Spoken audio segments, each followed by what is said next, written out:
Masatate Kajikuri graduated in Sun Moon University, South Korea. For 6 years, he was in charge of editor-in-chief and public relationship, publishing manager of Bulletin Nisai Jidai, second generation era. He was involved in the future human resource development at FFWPU Japan.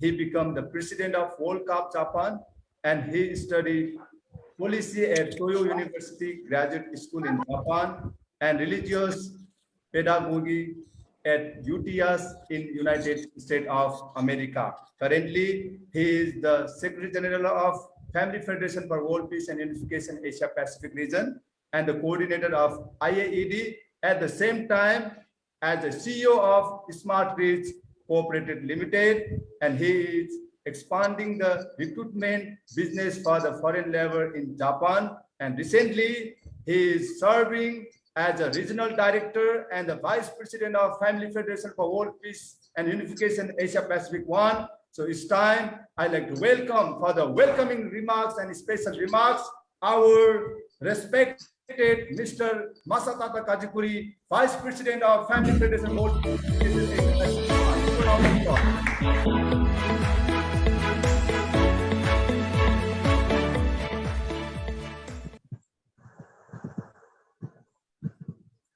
Thank you for wonderful MC, Mr. Rendera, and all the distinguished leaders. Thank you for me to invite this opportunity for youth. So I want to have some questions to all of youth. Are you happy?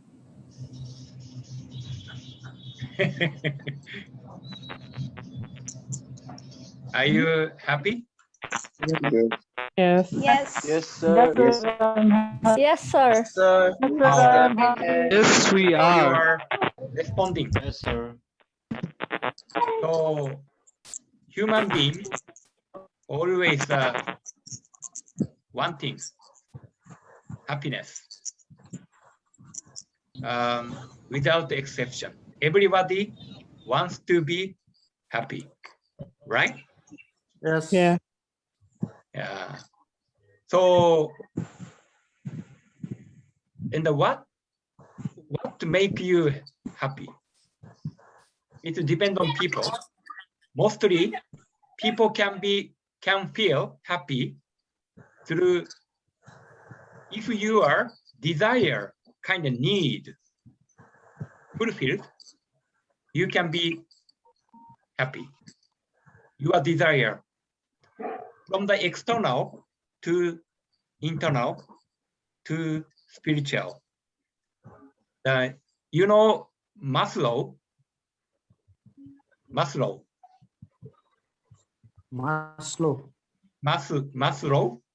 My pronunciation is not good. Maslow said he has like five desires people have. First desire, quite external and also essential.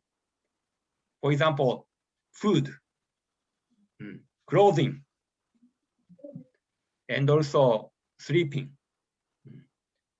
And also you want to protect your life from animal disaster. But if you feel satisfied with this environment, your desire become more higher. For example, I want to be protected. More, they want to be safe, more safe. After that, they want to belong to community, relationship, good relationship with your family or your friends. And next level, what kind of desire we have? after belong to some community, so our desire, we want to be recognized by your parents, your teachers, respected people, and you want to be recognized. And after that, people want to realize your dream.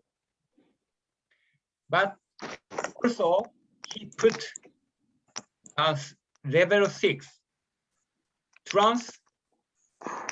transcend of yourself. That means after reaching your goal, wants to live for the sake of others. So Father Moon also said, live for the sake of others. This is a very big point for these lectures. So people wants to be happy, but first level, very external, right? Wow, I want to be protected. I want to eat something. This desire is very important, right? You like, you know, good restaurant, right? You want to eat something very delicious. Okay, good. But this desire with not so high level. Okay, you want to be rich. Of course, people want to be rich. If we have money, we can do many things. Okay, but still external. Yeah. Okay. Let's say you become rich. Okay. For example, you become rich, but still something lacking. Something lacking. Why? Because people want to live for the sake of others. For example, if you become rich, but your parents is not rich yet, you want to do something for your parents. This is a humankind's mind. Okay. Reverend Dr. Sun Myung Moon said, family is school of love. We can experience a lot of things in a family. Naturally, we can live for your family, your own family. This is very important. If family is happy, the society can be happy. But family is not happy, society is not happy. That's a very big point. But this principle is very universal. Live for the sake of others. If we want to be really happy, so okay, my dream fulfilled, and also I become rich, but still something lacking, because people want to live for the sake of others. That is very important value. Universal Peace Federation, also YSP, teach this point. Oh, after these lectures, after this workshop, youth workshop, wow, I want to live for the sake of others. Not only for my family, but also for your beautiful nation, or your beautiful society, or your beautiful region, the world. That mindset is very important. Without that important, mindset, nation cannot build. If you take big responsibility in the future, but your mindset is very selfish, that nation, that society can be perished. That's why for youth, what is most important? Your motivation. I want to be person who can live for the sake of others. Thank you very much. I want you to be, you have good opportunity for this seminar. You can be a person who can feel, I want to live for the sake of others. Thank you very much. Thank you, sir. Thank you. Thank you, sir. Thank you, sir. Thank you, sir. Thank you, sir.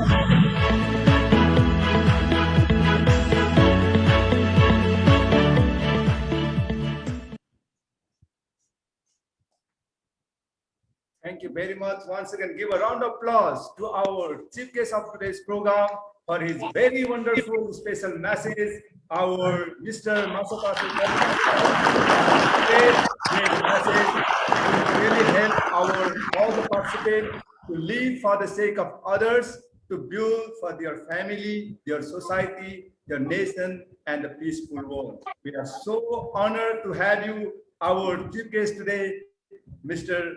Masataka Kajikuri sir. Thank you very much. Once again, give a round of applause. Thank you very much. Thank you so much. Now it's time to take one group picture. So we'll have one group picture. So I like to request all the participants, all the distinguished guest leaders, please kindly open the video. Your video is your responsibility. Your face is your responsibility. Please kindly open the video. We will have one special group picture. So I'd like to request everyone say peace. So we are working for peace, and let us say peace, and then make this action. Peace. Please kindly open your video and everyone say peace. Peace. There is a four folders. Peace. Continue. Peace. Peace. Are you happy? Yes. Happy and peace. Thank Yes, you very we are. much. Thank you. Thank you so much. Thank you, sir. Great participation. Thank you so much, sir. We are so glad to have you all, our energetic youth and peace-loving family. Thank you very much. So it's time, without much delay, I'd like to welcome our special lecture today. We are going to receive the special lecture from our Dr. Edgar T. Tanate. He is an international lecturer of Universal Peace Federation, Asia Pacific. Dr. Edgar T. Tanate is an educator, physician, military officer, martial artist, religious leader. He has a degree of Bachelor of Science in Physics for the teachers and graduate cum laude at Philippines Normal University. He studied MSc Physics in Dilade Saleh University and MBA region with the specialization in leadership in Antonio Professional School. As a peace educator, he is a peace education advocate and lecturer in Philippines, Hong Kong, Thailand, Cambodia, Nepal, Singapore, Malaysia, Japan, Korea, Russia, Australia, New Zealand, Sri Lanka, many more. So he have given lecture to youth people in Asia Pacific involving 40 nations. Dr. Edgar T. Tanate is married to the Hisoyo Tabata from Japan, and he has one son named Tristan Tanate. So recently, he served as a Vice President for Education, World Tangil Modo Federation Asia Pacific, and International Coordinator of FFWQ Sri Lanka, and the International Lecturer of Universal Peace Federation of Asia Pacific. So now, without much delay, give a round of applause to our international lecturer, Dr. Edgar T. Tanate, for his lecture presentation on the topic, the 5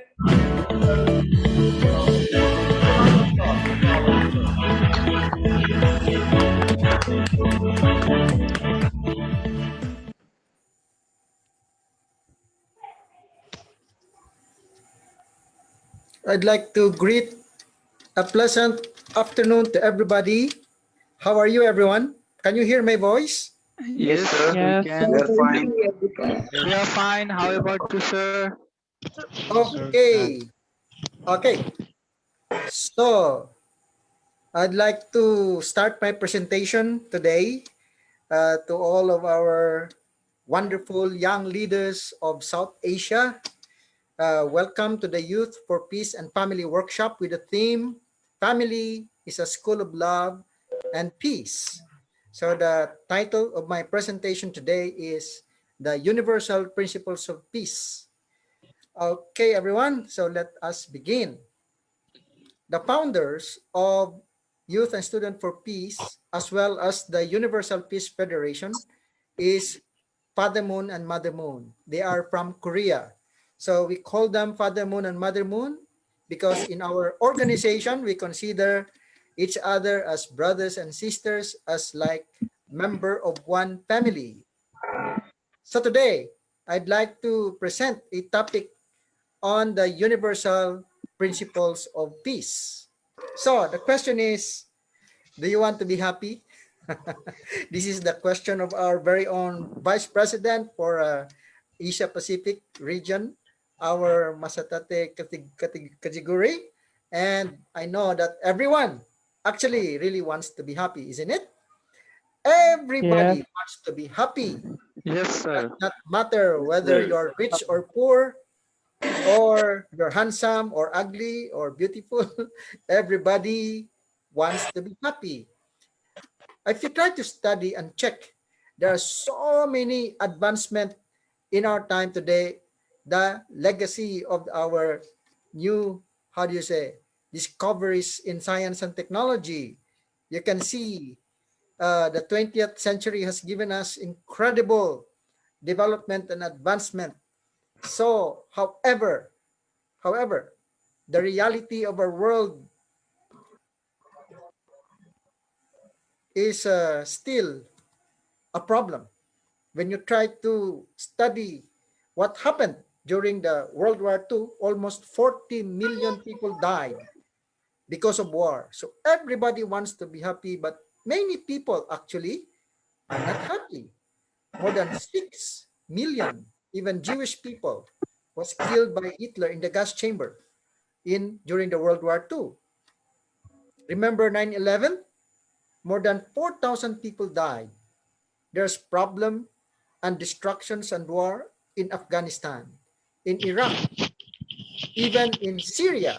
You can see this devastation because of war. In Thailand, there is political unrest up until now. In the Philippines, in my own nation, we have this kind of, how do you say, massacre or killings here and there. And this becomes also a problem not only in the Philippines, but in the different parts of the world. So because of this, many people really were affected and suffered a lot. Even if there's war between the soldiers, the government, and the rebels, we can see that both had encountered and experienced so many casualties, and many people were affected. Not only that, in the world today, we have problem of hunger and poverty, malnutrition. Many people, they have no place actually to sleep. And if you look at the reality, in some parts of the world, no water even, nothing to eat. So more than 6,000 people, no, not 6,000, but may I see? Wait a minute. It's More than 60,000. 60,000 people die every day because they cannot eat. That is mostly in Africa. So every day, 60,000 cannot eat and even die. This is the reality of our world today. Even though we want to be happy, but the reality is that many people are not happy. According to our national hero, Dr. Jose Rizal in the Philippines, the youth is the fair hope of our fatherland. So the young people is the hope of our nation, the hope of every nation. Is that correct? Is that true? Young people, are you really the hope of your nation? Let's see the reality of many young people today. Many young people involved in alcohol abuse. And then finally, cannot control their lives. Drug That was addiction dope. is a big problem in many parts of the world. Even in my country, this drug addiction problem is really a big headache. Because of this, almost like 90% of all the crimes is related with drugs. I don't know in your nation, but in my nation, this is a really big problem. Also, the immorality explosion. Many young people are not ready even to give birth and to have a family, to have children, and this eventually contributed to the problems of the young people and eventually the problems of the nation. So also the problems of divorce is getting higher. It is a fact that in many nations, more than 50% of marriages end in divorce. So if husband and wife separates, if husband and wife has problem and eventually divorce, who are affected by this? It is the children. The children. And we found out based on our research that 85 to 95% of young people who go to prison actually came from problematic families. So the family that does not practice true love eventually becomes the factory of criminals and problems in the society. There are also problems we call environmental pollution. There is water pollution, the garbage disposal problem. We have air pollution. We have, yes, many like very dirty because of environment, because of garbage. The ozone layer depletion, which will actually causing so many problems now. The global warming and climatic changes. So we are living, this is another also problem we are encountering. We are living in a time when conflicts have been raised to a highly dangerous level because of the nuclear weapons of mass destruction. Only before, only US and Russia has problem, and I mean has nuclear weapons. But now China, France, no, Pakistan, India, and most especially now North Korea has a possible potential problem with the United States. So a possible nuclear war, no, can take place. And it is a fact, according to scientists, it is a fact that if there will be a nuclear war, then what will happen? It can destroy the earth 14 times over. This is according to scientists. And they can, this is really a big problem, because even though we are living in a peaceful nation in South Asia, I think in South Asia, we don't have much nuclear weapons, only Pakistan and India. But if there will be a nuclear war, all of humankind will be affected. So we have to what? Take responsibility to promote peace in the world, isn't it? Anyway, there are these questions we need to answer. Why our world became like this? Why are there so many problems in the world today? Number two, what is the root cause of these problems? And number three, who is responsible to solve these problems? And number four, how do we solve these problems in order to give a better future to our children? Isn't it? You want to give a better future to our children. So let's see. Can our government solve these problems? Actually, we have a problem of corruption in our nation. Too many other concerns like incompetence and bad governance are widespread. That's why our government really cannot solve this problem that I have presented, because the government themselves sometimes becomes a problem. But we are working on this. But this is really a big problem now. Even our president is focusing on these problems of corruption. So can our government solve these problems? Okay, the obvious answer is that, yeah, our governments may not be able to solve these problems. So can the United Nations solve this problem? This is another issue, right? The UN, more than 70 years already, but up until now, so many nations are still at war. This is really a problem that we have to really take responsibility. So humanity have addressed these conflicts, but to our disappointment, these challenges have remained unresolved and is getting worse with the passage of time. We would like to solve this problem. We would like to build a world of lasting peace. So many people attempted to solve this problem. However, up until now, we cannot solve this problem, and looks like this problem is getting worse with the passage of time.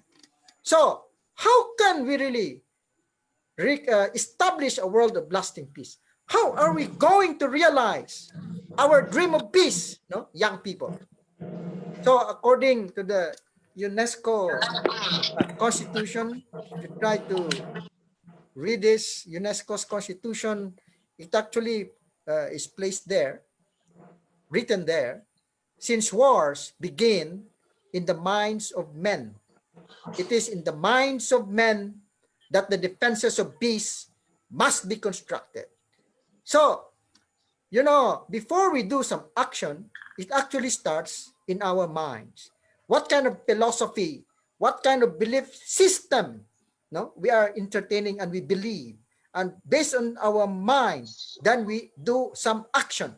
So actually, the actions of war, the actions of selfishness, the actions of criminalities starts in the minds of men. So how do we solve the problems of war? We should really take care and be mindful what kind of philosophy, what kind of beliefs we entertain in our mind. So at this time, UPF will present to us certain principles and philosophies that will eventually change ourselves, change the families, and change the world. So we begin with our mind, our philosophy. That's why, look, if you try to check, before, we cannot really fly. There is no airplane, right? So how can we fly actually? Without knowing the principles of aerodynamics, we cannot fly. But luckily, the Wright brothers, according to our history, had the first flight, no, on December 17, 1903 in North Carolina. So how did he do it? The dream of flying. How did he do it? By applying, first by knowing the principles of aerodynamics. These principles of aerodynamics, after knowing it, you have to practice it, and finally, humankind can fly through the airplanes, isn't it? So, if you want to realize our dream of peace, the solution is that we should know the principles of peace, and after knowing the principles of peace, we have to practice these principles of peace in our lives, and so we can realize our dream of peace. And so now, I'd like to present to you the 5 universal principles of peace presented to us by the founders of Universal Peace Federation, Dr. Sun Myung Moon and Dr. Hak Ja Han Moon. So Father and Mother Moon actually traveled to 196 nations of the world, event and meeting the heads of states and founding the Universal Peace Federation in every nations. So in 2015 and 2005, our beloved Father Moon, Mother Moon went to the Philippines and welcomed by our president. I think when they went to Nepal and the different parts of South Asia, also your heads of states also welcomed them, and eventually the Universal Peace Federation was founded. So based on this universal principles of peace that Father and Mother Moon is teaching, we can really, we believe, can realize a world of lasting peace. As we know, there are different religions in the world today, many religions. So we have Islam, Buddhism, Christianity, Hinduism, Sikhism, Jainism, Taoism, Judaism. So the major religions of the world today. And different religions call God different names. Some call God Brahman or Allah, Universal Mind, Kami-sama, Hananim, Dharmakaya, Yahweh, or any other names. But UPF believes that there are different names that different religions call this creator and God and the ultimate reality, but actually there is only one God. So in this case, we have the first universal principles of peace, that God is the creator and the parent of humankind. Even though we call God different names, but there is only one God, and that the creator is the parent of humankind. Therefore, all people, even though we come from different religions, we are brothers and sisters. Therefore, we should not fight each other, but we should love each other because we are brothers and sisters. So in Judaism and Christianity, in the Bible, in Deuteronomy 14:1, you are the children of the Lord your God. In Matthew 6:9, our Father who art in heaven, right? Hallowed be thy name. In the Quran, in Islam, all my people, worship Allah. You have no other God but Him. In the Hadith of Baihaqi, all creatures are God's children, and those dearest to God are those who treat His children kindly. So, in the different scriptures, holy scriptures of the different religions, testifies that there is only one God, and that our God, the heavenly parent of humankind. So that's the first principles of peace. So how about now, the first principles of peace? We believe in God, no matter what religion we came from. The second principles of peace is that be a good person. Meaning, even though you come from different religions, you have to practice your particular faith or particular religion. So human beings has what we call the invisible mind and the visible body. So the mind searches for truth, beauty, goodness, and love. And this should be considered the primary or the priority in our lives. So these desires of the mind, seeking for truth, beauty, goodness, and love should be the priority. And this is primary, to live for the sake of others. On the other hand, we have the bodily desire, right? The bodily desire, if you're hungry, your body will tell you, eat. If you're thirsty, your body will tell you, drink, or to sleep, to have sex, to have comfortable life. But these desires of the body should be considered secondary. This is like for existence, for my existence. If you don't eat, you don't have the desire to eat, you will die, isn't it? So this is basically living for myself, for existence. But the desires of the mind or of the conscience is living for the sake of others. So living for the sake of others or the desires of the mind should be considered number one or priority. And living for myself, this is the bodily desire, should be considered number two, or living for the sake of myself. Together, then we can become a good person. When our mind and body is centered on God, then we can become a good person. So what you believe, you should practice it with your body, centered on God, and you become a good person, no matter what religion you came from. So you become a person of good character by practicing God's words in your daily life. So what will happen if the desire to eat, to drink, to sleep, which are the bodily desire, becomes the number one in our life?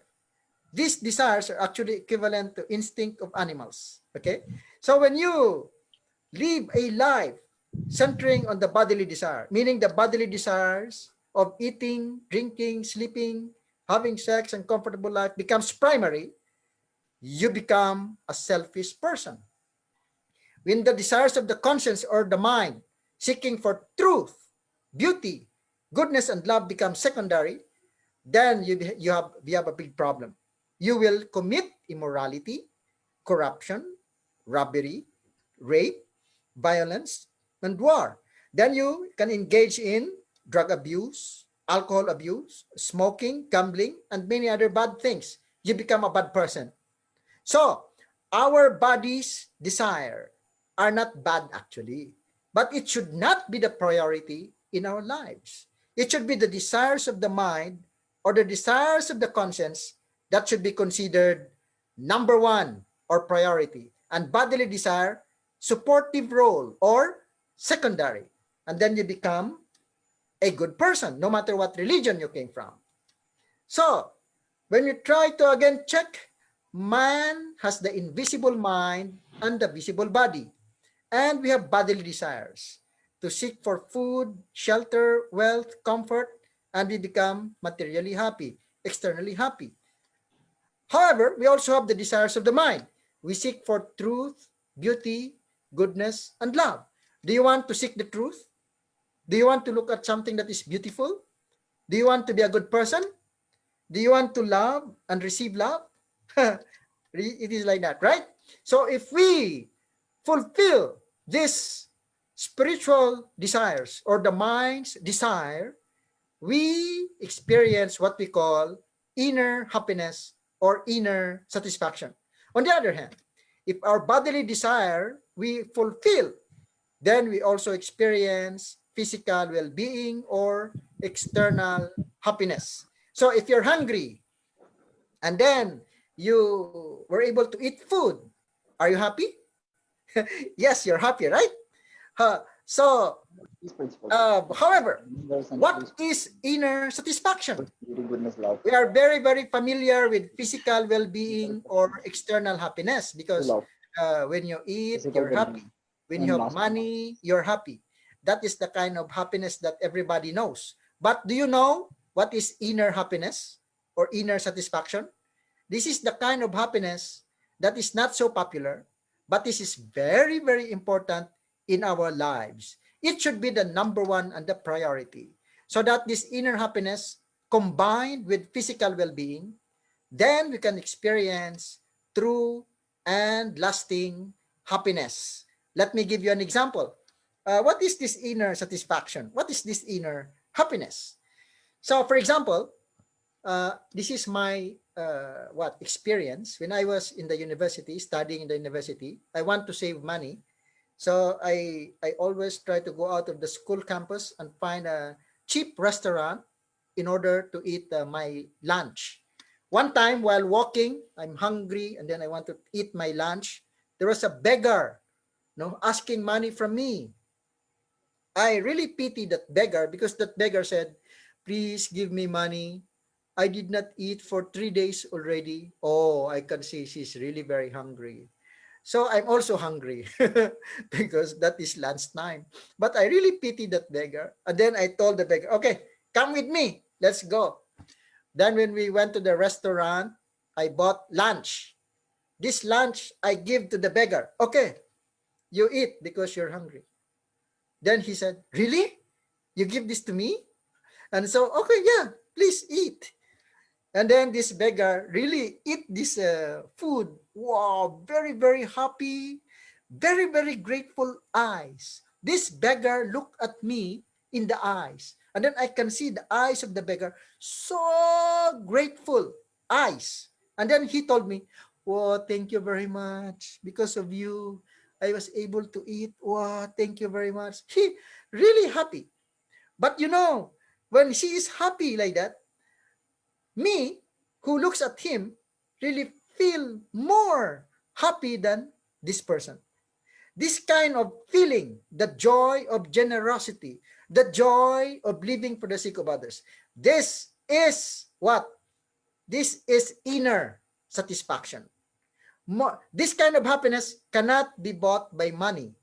So wonderful happiness. It's more than the happiness you experience when you eat food and you're hungry personally. When you have money and you can buy what you like materially.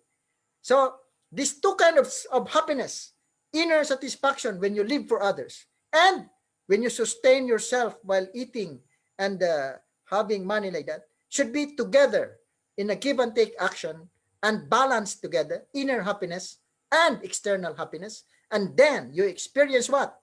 True and lasting happiness. This is a very, very important concept, everyone, all young leaders, that we need to understand, because this kind of concept will change yourself, change your life, and change the world. Look, at the present, the reality of our world today is that we neglect the desires of the conscience. We neglect the desires of the mind. We focus more on the desires of the body. And then what happened? Many people focus only on like external happiness, material happiness. Of course, it gives them happiness, but what kind of happiness? Temporary happiness. For example, this is a true story that happened in the Philippines. We have a politician who has this what we call public money given to senators or congressmen, members of parliament. So the government give them a certain amount of money, and then what this politician did, he took like 30%. For example, he gets 100 million pesos. He gets 30 million from this budget, and then he use it for his family and for himself. So if you have 30 million, for example, let's put it in US dollars, for example. If you have $1 million, are you happy? You have the budget for the government. You get $1 million out of $10 million. So are you happy if you have $1 million? Actually, you're happy, right? And then your $1 million, you can buy a house, you can buy a good car, you can provide for your family. But, you know, these members of parliament, this is a true story. It was a case that was proven to be really correct and true. This member of parliament actually go to prison. But actually, what happened is that this person, when you get the money, $1 million, but you take the budget from the Philippines or from the nation's budget you use for yourself. This is what we call corruption, right? So if you have $1 million, temporarily you're happy, right? But eventually you feel guilt, you will experience misfortune, and you will suffer. This is actually what happened to his family. The two sons became drug addicts. They studied in America, but they became drug addicts, and then they cannot be rehabilitated anymore in the hospital, and then become like crazy, and so cannot function well as an individual, as a human being. So look, you have money, you have many money, but your family becomes a problem. Your children becomes a problem. So your happiness only becomes temporary. So this is the problem. Okay? So now, again, let me review the principles of peace. Number one, principles of peace. We believe in God, no matter what religion we came from. And then the next, if you believe in God, the second principles of peace, if you believe in God, you follow the teachings of your particular religion by prioritizing the desires of the mind, truth, beauty, goodness, and love. And then secondary, the desires of the body. Then you become a good person. So first, principle number one, believe in God. And then number two, practice your faith, prioritizing the desires of the conscience, and then the body, secondary, you become a good person. So first, believe in God, number one. Number two, become a good person by practicing your faith. So this is a very important concept, because when you see, when the bodily desire become number one in our life, we act like animals, because drinking, eating, sleeping is basically equivalent to the instinct of animals. Look, if the cat, who is very hungry, can see food on the table, will the cat ask permission from the owner of the food, to eat the food? No, not ask permission, just eat it, right? Animals are like this. But if you're a human being, if you can see food on the table, but that food does not belong to you, no? But you did not eat for 3 days, you're very hungry. Will you take that food and eat it? Actually, your body will tell you, go ahead, eat it because you're hungry. 3 days you did not eat. But your conscience will tell you, do not eat that food. It does not belong to you. You have to ask permission from the owner first. So if you follow your conscience, you ask permission from the owner, and then the owner said, okay, you can eat. So then you eat. Then your priority is your conscience. Your priority in your life is your conscience, and you live like a human being. But if you cannot control your bodily desire, and then you eat that food without asking permission from the owner, you become what? A thief. And you live like an animal who does not who only prioritize his own desire and then not asking permission from the owner. So if we live our lives prioritizing the desires of the body over and above our conscience, we live like animals. We have one particular example of this in the Philippines, which was in the newspaper. This is the father. He has 3 daughters. One is 9 years old, one is 11, and the eldest is 13 years old. 3 daughters. His father raped his 3 daughters. Can you imagine that? He raped his 3 daughters. So he was imprisoned. How can he do like this? So many people call him, are you a human being or animal? How can you do that to your daughters? How can you rape your own daughters? How terrible you are, isn't it? So if we prioritize the bodily desire over and above our conscience or the desires of the mind or the spirit, we live like animals. Conclusion, my dear youth leaders, we have to really live our life prioritizing the desires of the mind by following the teachings of our particular religion, and we become such a good person. So let's stop from here. Principle number 1 and principle number 2. Yeah, after the break, we'll continue with the rest of the principles. Thank you very much, everyone. Let's have a short break.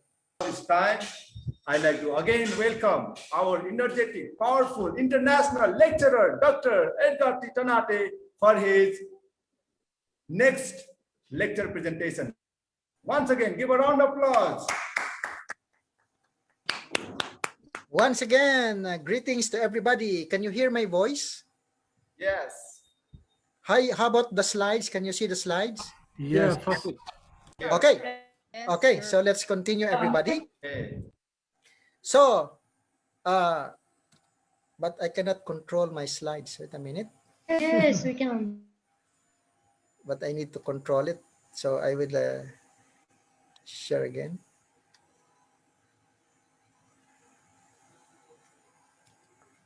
Okay. So again, the first principles of peace, number 1, is that we believe in God. And the next, so that we can become brothers and sisters in the whole world, even though we come from different religions. Next is that by practicing our particular religion and really prioritizing the desires of the mind, then we can become a good person. And after becoming a good person, what is next? Principle number 3 is that the family is the school of love and peace. We build a good family. So after becoming a good person, then next is we get married and we build a good family. So we can become ideal husband or ideal wife, a good husband or a good wife. By practicing true love centered on God, we can have good children, and eventually we can build a God-centered, ideal, peaceful family. So the family, according to our founder, Dr. Moon, the family is the most important school in human life, for it is the school of love. So there are many, many schools, right? Our school teach us maybe math, science, English, or maybe technology, philosophy. But the school that teaches love is the family. It is the school of love. It is in the family that we can learn what we call the 4 kinds of love. So in the family, we have what? Children's love. And then we have brotherly, sisterly love. And then we have husband and wife love, or the spouse love. And we have the parental love. So these 4 kinds of love can be learned through the family. So the child's love is really when we try to, how do you say, study, most especially the teaching of Father Moon and Mother Moon, they're telling us that if we try to add these 4 kinds of love, it is equivalent to God's love. You know, God is invisible. You cannot see God, isn't it? So how can you experience the love of God when He is invisible? Father Moon said, if we combine in the family children's love, brotherly sisterly love, husband and wife love, and parental love, then we can experience God's love. So let's see. For example, as a child, you love your father and your mother, and then your father and your mother love you very much. So you experience children's love. You experience the love, no, of a child, no, towards your parents. So are you happy? If you have good relationship with your parents, are you happy? You're happy, right? So remember that kind of happiness, okay? And then after that, you also have brothers and sisters, and you really love each other. Brothers and sisters love each other. You sacrifice for each other. You harmoniously cooperate with each other. So are you happy? Wow. So you add that happiness. Your happiness when you love your parents, you have good relationship with your parents, you're happy. Plus the happiness you experience when you have good relationship with your brothers and sisters. And then plus you eventually get married and you have good relationship with your husband, you have good relationship with your wife, you sacrifice for each other, you truly love each other, and then, no, what will happen? Wow, you have good relationship with your parents, you have good relationship with your brothers and sisters, you have good relationship with your husband or with your wife. Are you happy? Wow, so happy, right?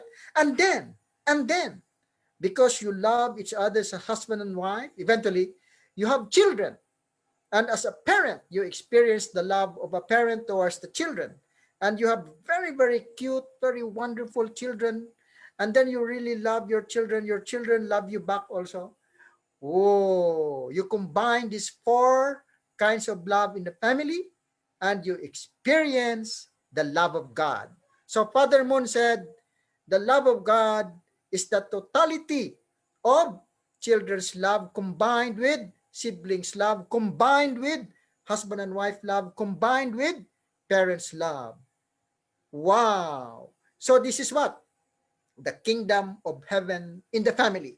So you can really experience heaven through your family. This is what?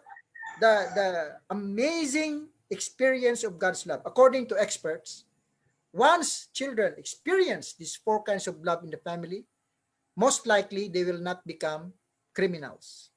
They will grow up to become good people. Look, what are the primary virtues of children's love? If the child has a very good relationship with Papa and Mama, really obey the father and the mother, then they learn how to respect and have gratitude.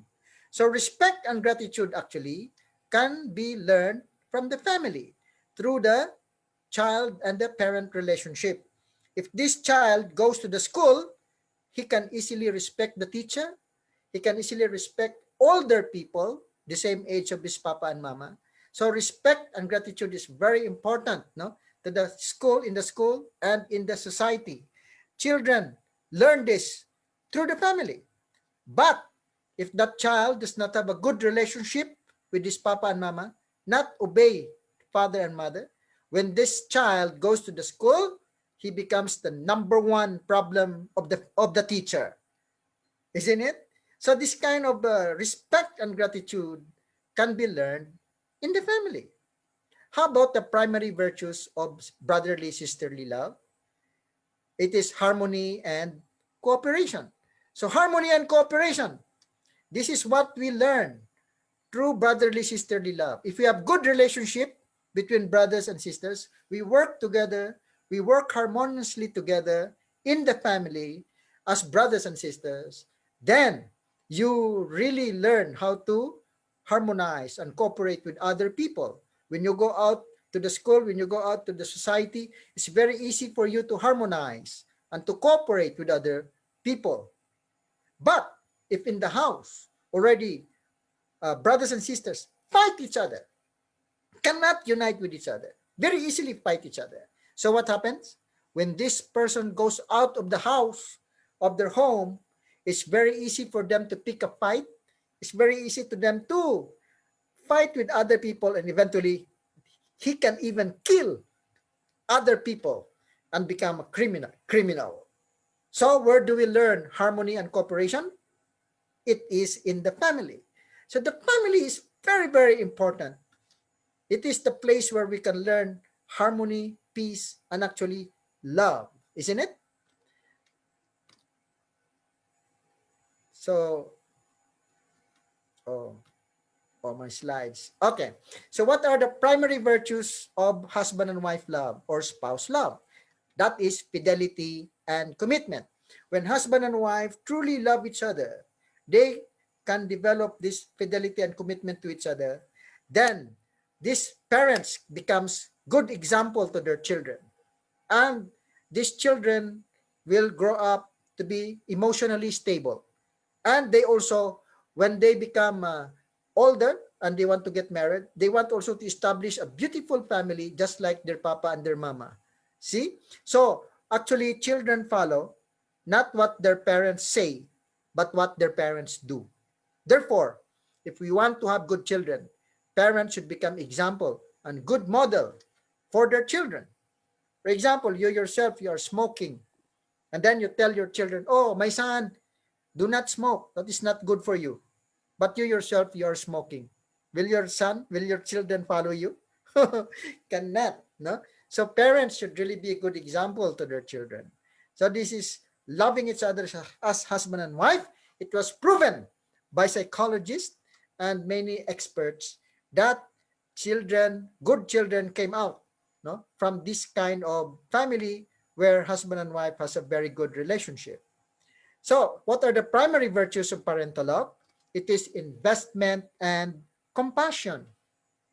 So if the children, really even the children cannot eat anymore, even though the parent has there is food in his mouth, he is even willing to get this food out of his mouth and give to the children who really needs it. Parents has this kind of sacrificial heart of love towards their children. We can even offer our life for the sake of our children. We want our children to grow up to be better than us, isn't it?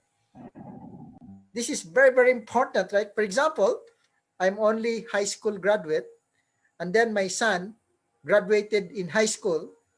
Do you think I will tell my son, I am your father. I'm only high school graduate, so you cannot be greater than me. So after high school, no need to go to university. Parents are not like that, right?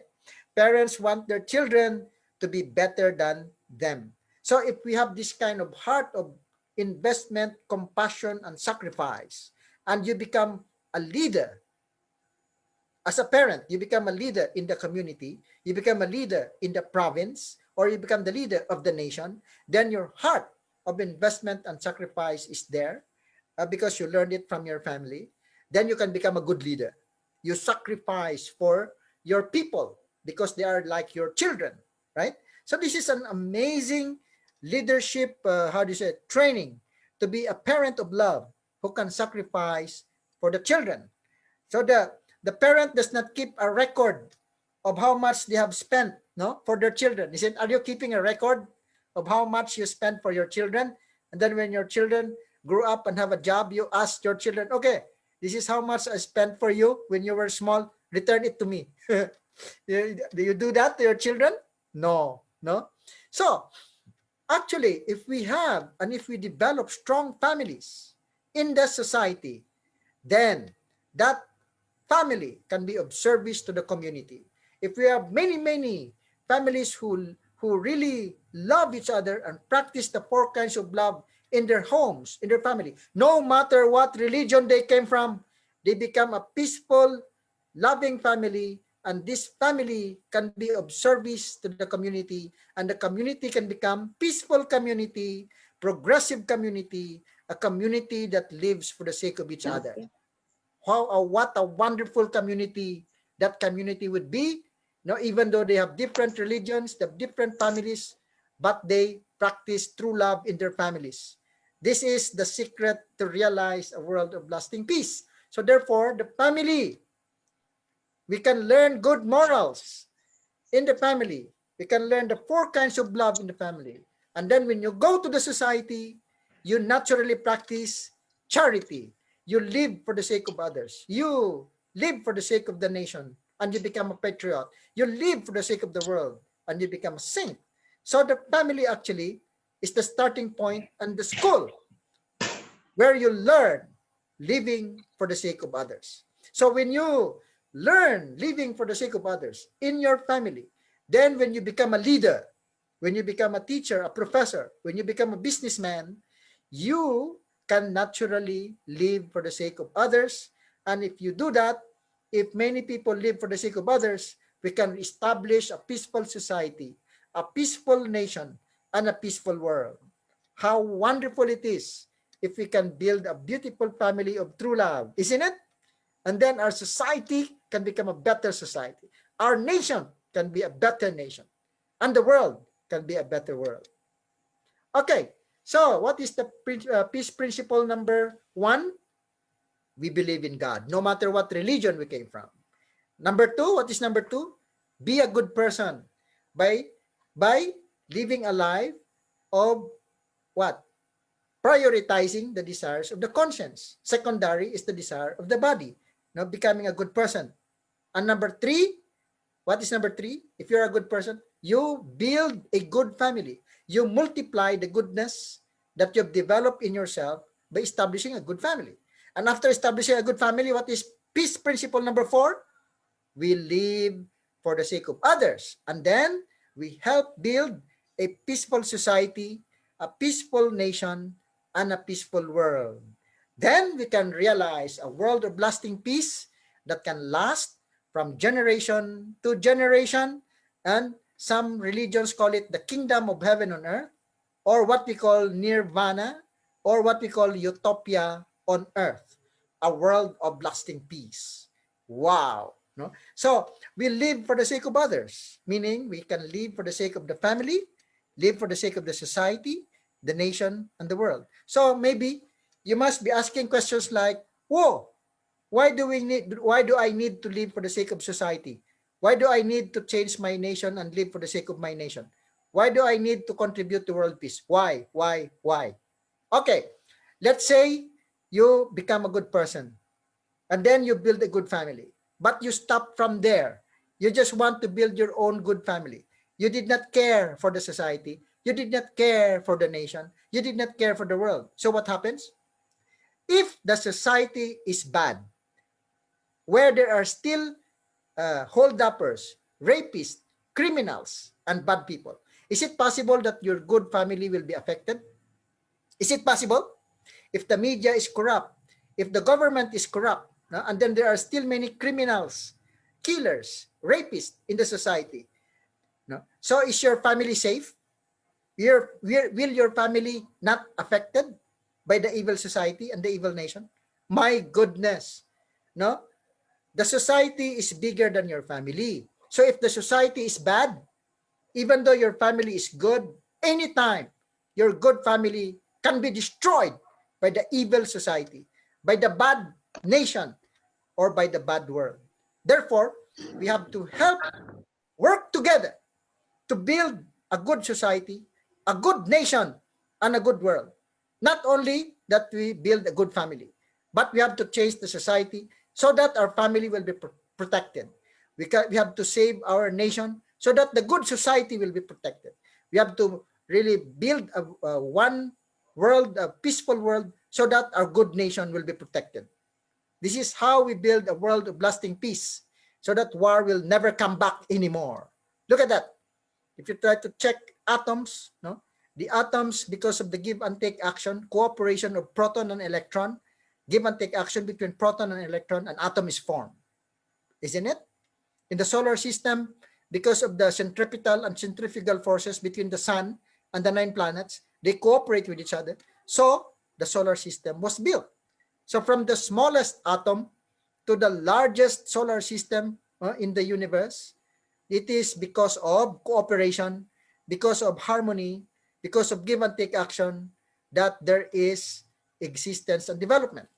So for example, between the plant kingdom and the animal kingdom, what is the relationship between plant kingdom and animal kingdom? It is cooperation, give and take.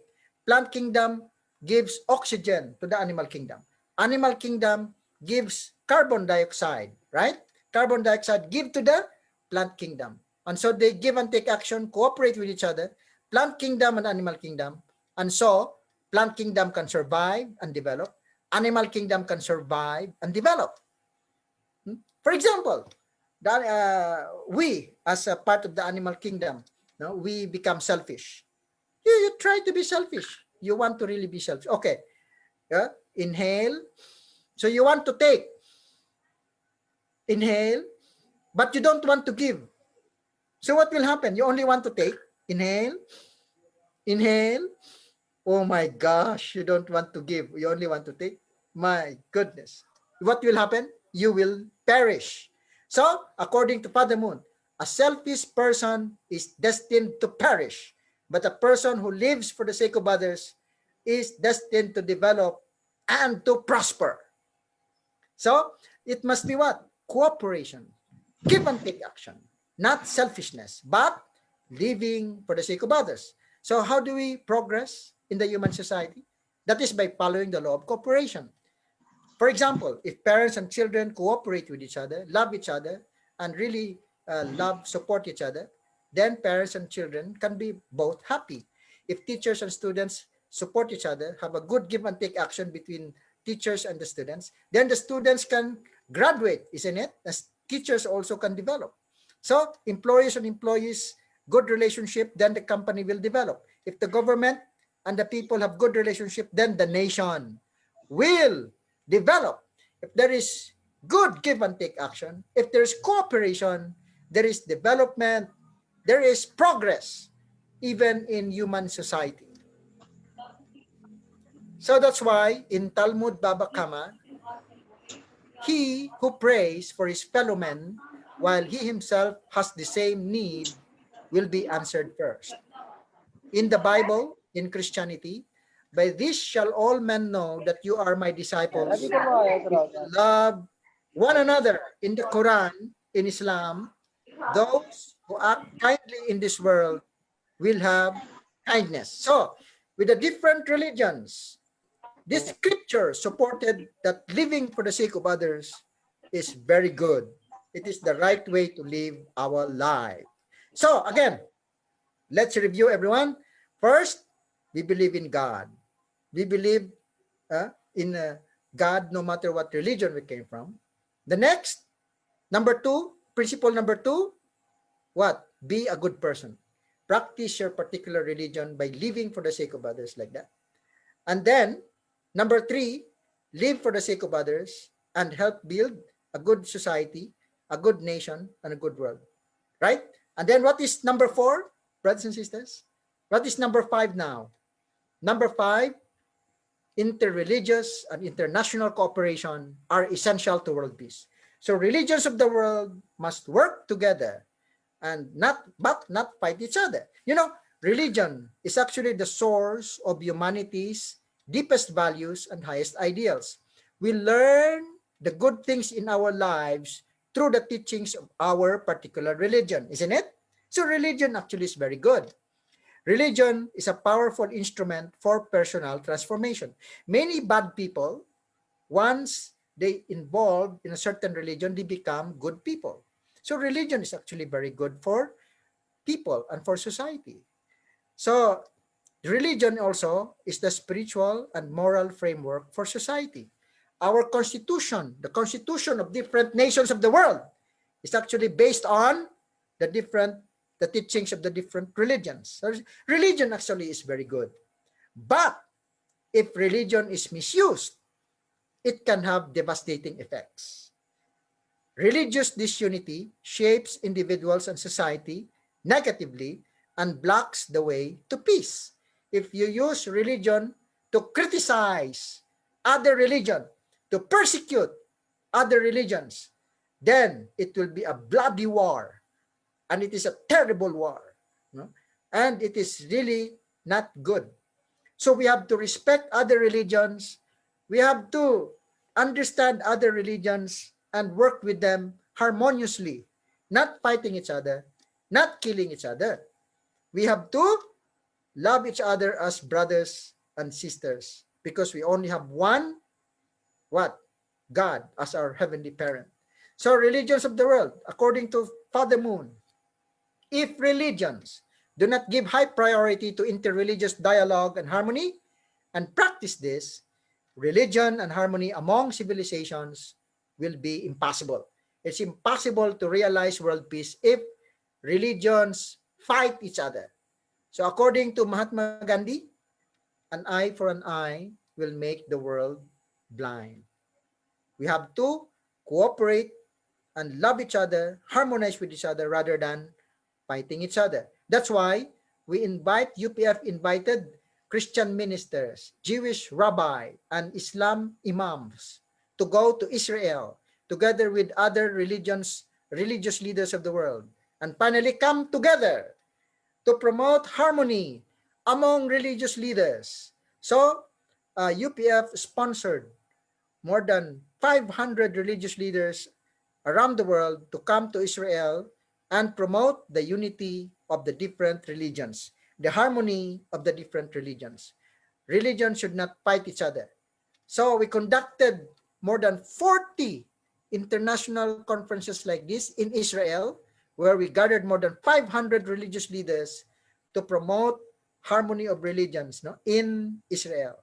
In fact, now different religious leaders like the Pope and many religions come together and promote the harmony of religions.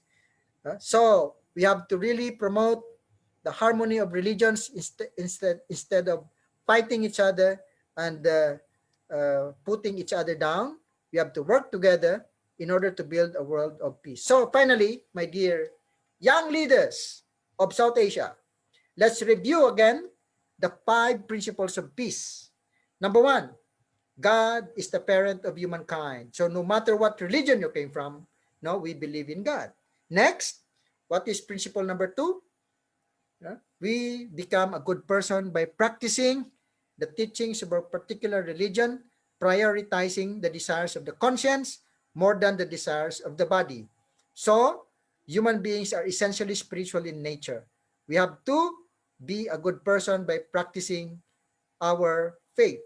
Next, if you are a good person, what is next? Number 3, multiply the goodness that you develop as an individual by establishing a good family, because the family is a source and peace. Then, after establishing a good family, what is next? We live for the sake of others and help build a good society, a good nation, and a good world. And then after number 4, after living for others, what is next? Promote interreligious and international cooperation so that we can attain peace in the world. So let me ask you one question. So number 1, we can do number 1? Easy, right? Yes, because we believe in a particular religion, right? Then next, what is number 2? We have to practice. Not only believe in the teaching of our religion, but we have to practice in our life the teachings of our religion. Be a good person. Live in accordance with your conscience and live in accordance with the principles of living for others, right? And then, third. So can we do that? Number 2? Can we do number 2? Yes, right? Number 3, build a good family, a God-centered family where we practice the 4 kinds of love. Is it possible, young people? Can we do that? I think Yes, it's we possible, right? can. Next, number 4, after establishing a good family, we should help build a good society, a good nation, and a good world by living for the sake of others. Through joining YSP and joining organizations that promote world peace, then we can help build a good society, a good nation, and a good world by living for the sake of others. Can we do that? I think so, right? It's possible. And number 5, we promote interreligious and international cooperation. This is what we are doing now. In South Asia, we came from different nations, but we promote interreligious and international cooperation through the young people. So, these 5 principles of peace, if we do this in our life, each one of us, if we do this, we can contribute in the establishment of a world of lasting peace. And we can really see the establishment of a beautiful world, my dear brothers and sisters. So let me read this one of our last slides now. This is actually a religious leader in England, in Westminster Abbey in England. And then when he died, he said, please write this in my tomb. So let me read this for everyone. When I was young and free, and my imagination had no limits, I dreamed of changing the world. As I grew older and wiser, I discovered the world would not change. So I shortened my sights somewhat and decided to change only my country. But it too seemed immovable. As I grew into my twilight years, in one last desperate attempt, I settled for changing only my family, those closest to me. But alas, they would have none of it. And now, as I lie on my deathbed, I suddenly realize, if I had only changed myself first, then by example, I would have changed my family. From my family's inspiration and encouragement, I would then have been able to better my country, and who knows, I may have even changed the world. So if we want to change the world, if we want to establish a world of lasting peace, where will we start? We change the laws, My family. change the world. Where will we start if we want to build a world of lasting peace? We start from the family. We Start from me. We start with myself, right? So how do we do that? Number one, I will believe in God, no matter what religion I came from. That is number one. Number two, I will become a good person by living a life of living for others, centering on the conscience, centered on God. Be a good person. Number two, I will build a good family. What? And then number three, I will live for the sake of others and help build a good society, a good nation, and a good world. And then, number five, what is number five? Promote interreligious and international cooperation. Wow! You can see that. It is possible, my dear youth leaders. It is possible to realize a world of lasting peace, and I can do it by starting within myself and eventually influence others to do the same. Wow! World peace is possible. It starts with the mind. It starts with believing in God. And next, becoming a good person. And next, build a good family. And next, build a good society, a good nation, and a good world by living for the sake of others. And number five, by promoting interreligious and international cooperation.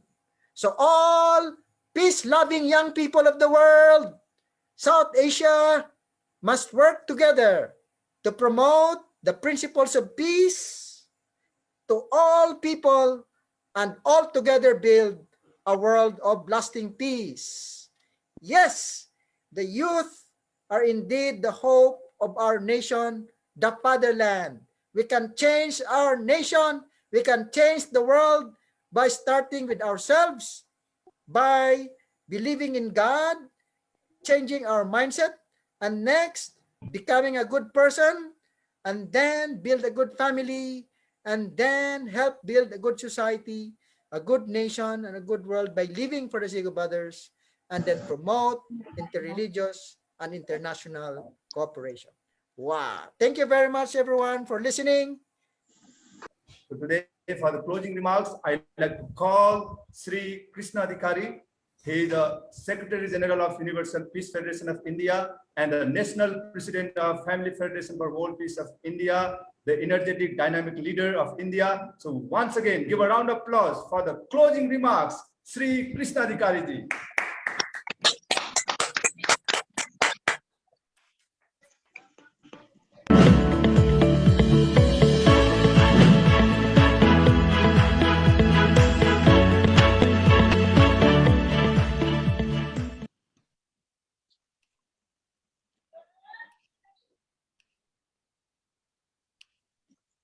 Thank you very much, Brother Birendra, for your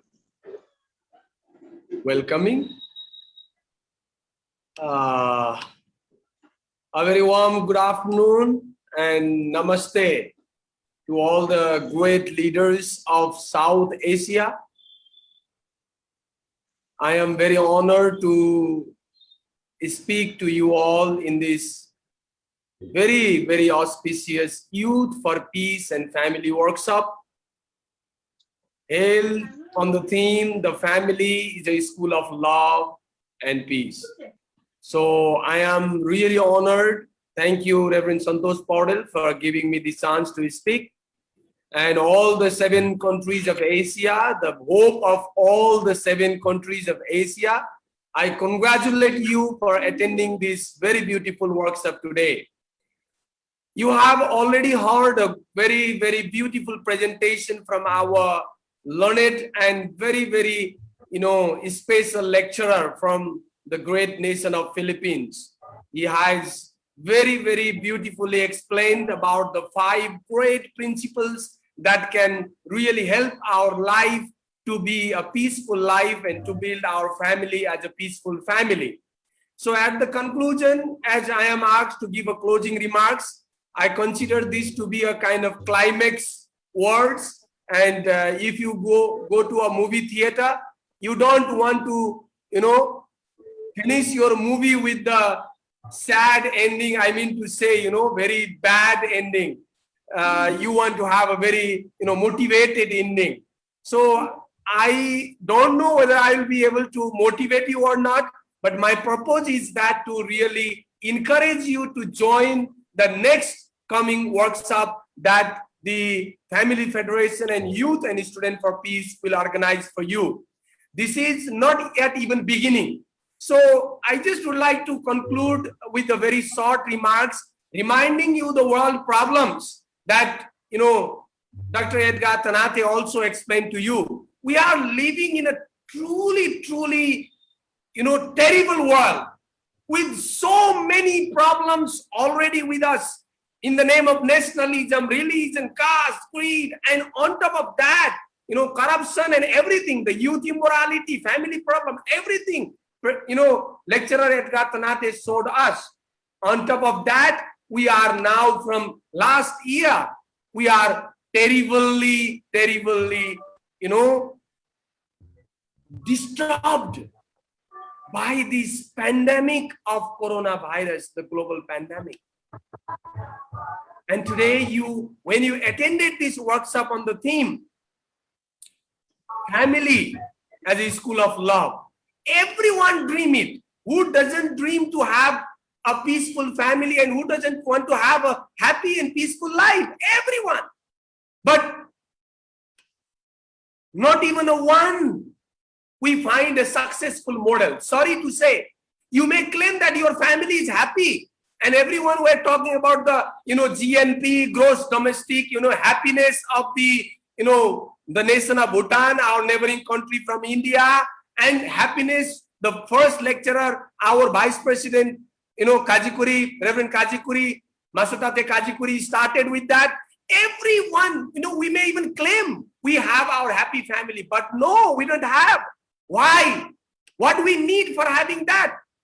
To have one family. Look at the richest man in the world. One of the richest man now. He was once very rich, the number 1 richest. Now no more number 1. But imagine that man's life. Bill Gates. Everyone know this man's name. Recently they got divorced after 27 years of married life. Does money will help you to make a happy family? Does, any powerful person, kind of, president of America, Donald Trump, the former president, does he have the happy family? So how can we fulfill that dream? It's my takeaway to you. The request is we have to change our thought. We have to change our thought process to fulfill any dreams. So any ideals that our lecturer explained to you, if you want to be like that, you have to change your thought first. Lord Gautama Buddha also said, you become what you think. So can you think yourself based on these 5 principles that our lecturer explained to you, it is not easy to really become a good person in this world at present, honestly. It is not easy to have a happy family. It is not easy to have a mutual cooperation between the religion when people are fighting in the name of religion. It is not easy to have the cross-border cooperation. India, Nepal, Bhutan, Bangladesh. Are these countries in a good term? Even though seemingly okay? But honestly, so much of fighting. So there is a very beautiful quotation. Watch your thought, it becomes word. Watch your word, it becomes action. Action becomes your habit. Habit becomes your character. And your character is your destiny. सोच ही शब्द बनती है, शब्द ही व्यवहार बनती है, व्यवहार ही आदत बनती है, और आदर ही किसी के आदत ही उसके चरित्र बनती है, और चरित्र ही उसके जीवन के गंतव्य है. It is very hard. So our thought translates into the action, and action becomes habit, and habit becomes your lifelong character. Even, our body is made up of 70% of water. And one, researcher in Japan did a research with the, very beautiful research, crystallization of the water. Here he found, the way we look at the water with the thought. If I look at the water with the, good thought of I love you, thank you, then the water crystallization of the form becomes different one. If I say I hate you to the water, different kind of crystal form of the water comes. And it happens even with the food. If you give food to someone by saying I hate you, that food will become a poison to the person we give. If we give a simple food by saying I love you, that food becomes even medicine to somebody. Our thought goes through the food. Thought flows through the water. So throughout the history, hundreds and thousands and millions of thoughts have bombarded in this world. So many thoughts came, but world peace is not yet has achieved. But we have become rather pieces. And so here we are. The 5 peace principles you learned from the principles of our founder, Reverend Dr. Sun Myung Moon and Hak Ja Han Moon. They are here to build this world as a Vasudhaiva Kutumbakam. We call the world is one family. For that, we have to change our thought, and the principles that you learned, the 5 principles, are just a very, very basic principles. And to learn deeply, to really change your thought process, you need to attend our further workshops. I invite you and I encourage you to join in the further workshops invited and be a part of this global peace movement founded by our founder, comprising hundreds and hundreds of organizations, including several organizations having United Nations General Consultative status in the ECOSOC, and having even the newspaper, the America's one of the largest daily newspaper, Washington Times. So you can be a part of this global movement. And I at the end, I like to just remind you what the 5 times Speaker of the House of Representatives of Philippines said about our movement, about the idea. He said, I quote, Victor Hugo once said that more powerful than an invading army is an idea whose time has come. So Reverend Moon, on this day, I want to say that you and your idea and the movement you have created are indeed more powerful than an invading army. The same quotation our Prime Minister of India, former Prime Minister, said, no power on earth can stop an idea which time has come. Former Prime Minister of India, Dr. Manmohan Singh, said this. So the idea that you heard just now is an idea. No power on earth is going to stop it now. Be a part of it. You are most welcome. Join this movement. Change your life. Change your society. Change your nation. Let's be a part of changing this world. You are most welcome. Congratulations. And I end with saying, coming together is the beginning. You have come together today with us. And keeping together will be our progress. we will do progress together. And working together, we will succeed in becoming a youth who is peaceful, a youth who can build a peaceful families in the future. So I congratulate you and hope to see you again in the future. Thank you very much. God bless you. My salute to you all.